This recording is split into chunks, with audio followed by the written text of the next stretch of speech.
ஸ்ரீமதே ராமானுஜாய நமக. தினம் ஒரு திவ்ய பிரபந்தம் தொடரிலே இன்றைக்கு 1843வது பகுதி. திருமங்கையாழ்வார் அருளிய பெரிய திருமொழி 10ஆம் பத்து 2ஆம் திருமொழியின் முன்னுரையை இன்றைக்கு அனுபவிக்க இருக்கிறோம். இந்த 2ஆம் திருமொழியும் 3ஆம் திருமொழியும் ராமாவதாரத்திலே உண்டான ஈடுபாட்டை விளக்க வந்தது.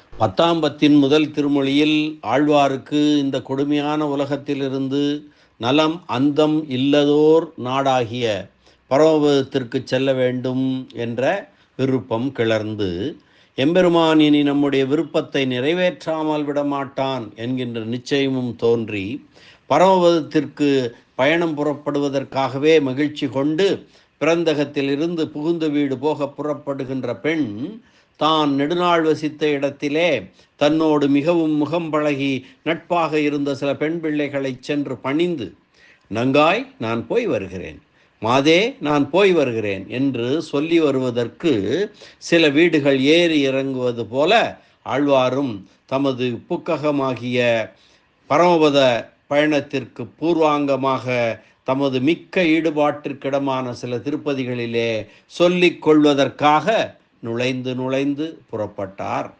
ஒரு பெண் திருமணத்திற்கு அலங்காரங்கள் செய்து கொண்டு தன்னால் ஆகக்கூடிய அனைத்தையும் செய்து முடித்தாலும் தாலி கட்டக்கூடியவன் தகுதி இல்லாதவனாயிருந்தால் அந்த அலங்காரமெல்லாம் பழுதேயாவது போல இந்த ஆழ்வாரை கொண்டு இன்னமும் பல பாசுரங்கள் பாடுவிக்க திருவுள்ளம் பற்றின எம்பெருமான் இவருடைய ஆழ்வாருடைய விருப்பத்தை நிறைவேற்றாமல், அதாவது பரமபதம் போக வேண்டும் என்கின்ற விருப்பத்தை நிறைவேற்றாமல் தன்னுடைய திவ்ய அவதார லீலைகளை அனுபவிக்கும்படியாக காட்டி கொடுத்தான். அவற்றிலே இலங்கை போர்க்களத்தில் ராவணன் உயிர் திறந்த பின் மாண்டு போனவர்கள் போக மிகுந்திருந்த அரக்கர்களும் தங்கள் உயிருக்கு மன்றாடக்கூடிய நிலைமையிலே பெருமாளுடைய வெற்றி செல்வத்தை எடுத்துரைத்து பாசுரமிட்டு பேசி மகிழ வேண்டும் என்கின்ற ஆசை ஆழ்வாருக்கு ஏற்பட்டது. அந்த வெற்றியை தம்முடைய வாயாலே பேசுவதை காட்டிலும் தோற்றுப்போன இராட்சசர்களின் அரக்கர்களின் வாயாலே பேசி அனுபவித்தல் நன்று என்று திருவுள்ளம் பற்றினார். தாமான தன்மையில் இருந்து கொண்டும் அந்த வெற்றியை பேசலாமாயினும் நீராடவாராய், பூச்சூடவாராய், காப்பிடவாராய் முதலான பாசுரங்களை பெரியாழ்வார் தம்பாயால் பேசாமல் அசோதை சொல்லும் பாசுரமாக பேசினது போல இவரும் அந்த வெற்றியை பேசுவதற்கு இட்டு பிறந்த அரக்கர் பேசும் பாசுரமாகவே அருளி செய்கிறார். ஆனாலும் மகாபாவிகளான அரக்கர்களின் நிலைமையை இவர் ஏறிட்டு கொள்ளுதல் தகுதி இல்லையே என்று சிலர் சந்தேகப்படக்கூடும். விபீஷணாழ்வான் ராட்சச குலத்தில் பிறந்திருந்தாலும் அவரது நல்லெண்ணம் காரணமாக எப்படி எம்பெருமானுக்கு வேண்டியவராகிறாரோ அதே போல இந்த அரக்கர்களும் தங்களுடைய தோல்வியையும் பெருமானுடைய வெற்றியையும் பேசுகிறார்கள் என்னும் காரணம் கொண்டு இவர்களுடைய தன்மை ஒருவாறு ஏற்றுக்கொள்வதற்கு குறையில்லை. உண்மையில் விபீஷண ஆழ்வானுக்கும் இந்த அரக்கர்களுக்கும் நெடும் தூரம் உண்டு. ராவணன் நல்ல நிலைமையில் இருக்கும் போதே அவனை விட்டு தொலைத்து ராமகோஷ்டியிலே வந்து சேர்ந்து ஓய்வு பெற்றவர் விபீஷண ஆழ்வான். இந்த அரக்கர்களோ ராவணன் மாண்டொழியும் தருணத்திலும் கூட ராமபக்தர்களின் கோஷ்டியிலே சேர்ந்து ஓய்வு பெறாதவர்கள்.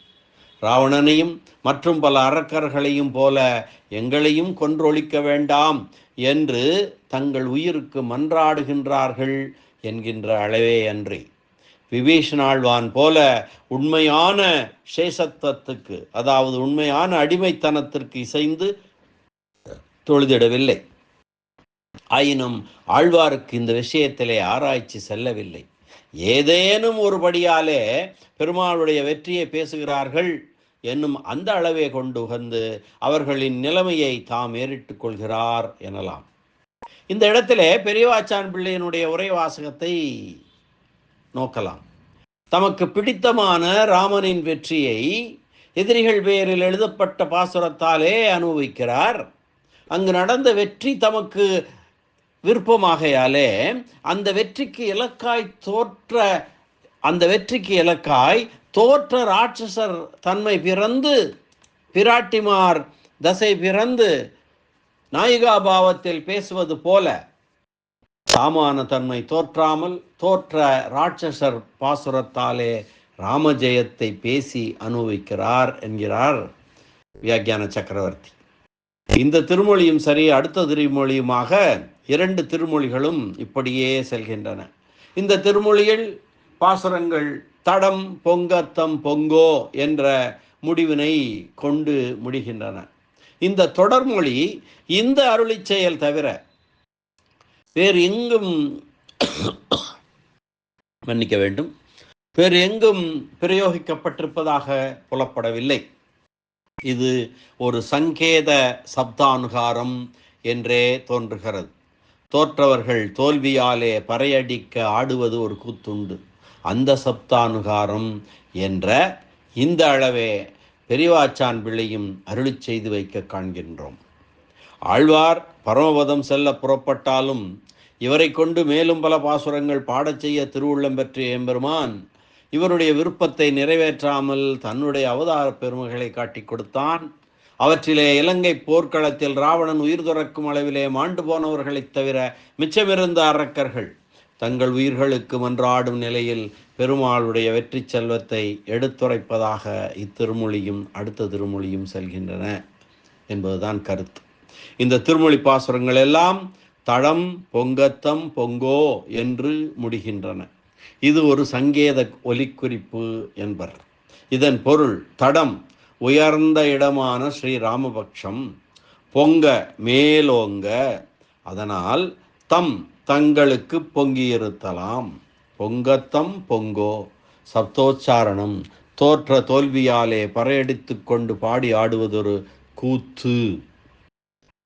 போர்க்களத்திலே அந்த பறை கிடைக்காமல் வாயாலேயே அந்த பறை ஒலிப்பது போல ஒலித்து கொண்டு ராமனின் வெற்றி தோன்ற அரக்கர்கள் பாராட்டி பாடுகிறார்கள். ராமனிடம் தோல்வியுற்ற அரக்கர் அபயம் வேண்டி கூத்தாடுதல். இதற்கு முன் திருத்தலங்கள் பலவற்றையும் அனுபவித்த ஆழ்வார் இந்த திருமொழி தொடங்கி அவதாரங்களை அனுபவிக்க முற்படுகிறார். இத்திருமொழியில் தமக்கு பெருவிருப்பமாயுள்ள ராமனுடைய வெற்றியை எதிரிகளான அரக்கர்களின் வாய்ச்சொற்களாலே அனுபவிக்கிறார். எம்பெருமானுடைய வெற்றி தமக்கு பெருவியப்பு தருவதாதலால் அந்த வெற்றியிலே மனம் ஈடுபட தோற்ற அரக்கர்களின் நிலையில் இருந்து கொண்டு பிராட்டிமார் நிலையில் இருந்து பேசுவது போலவே, நாயிகா பாவத்தில் பேசுவது போலவே தாமான தன்மை வெளிப்படாமல் தோற்ற அரக்கர்களின் கூற்றினாலேயே எம்பெருமான் ராமபிரானுடைய வெற்றியை பேசி அனுபவிக்கிறார். இந்த 2 திருமொழிகளிலும் அற்புதமான பாசுரங்கள், ஆழமான கருத்துக்களும் அமைந்த பாசுரங்கள். நாளை முதல் அவற்றை அனுபவிக்கலாம். மீண்டும் நாளை சந்திக்கலாம் முதல் பாசுர அனுபவத்துடன். நன்றி, வணக்கம். ஸ்ரீனிவாச வெங்கடேச ராமானுஜதாசன், திருவரங்கம். ராமபிரான் திருவடிகளே சரணம். அரட்டமுக்கி அடியார் சீயம் கலிகன்றி கலியன் திருமங்கையாழ்வார் திருவடிகளே சரணம். வியாக்கியான சக்கரவர்த்தி பரம காருணிகர் உரைப்பெருமன்னர் ராமாயணப் பெருக்கர் பெரியவாச்சான் பிள்ளை திருவடிகளே சரணம். ஆழ்வார் எம்பெருமானார் ஜீயர் திருவடிகளே சரணம்.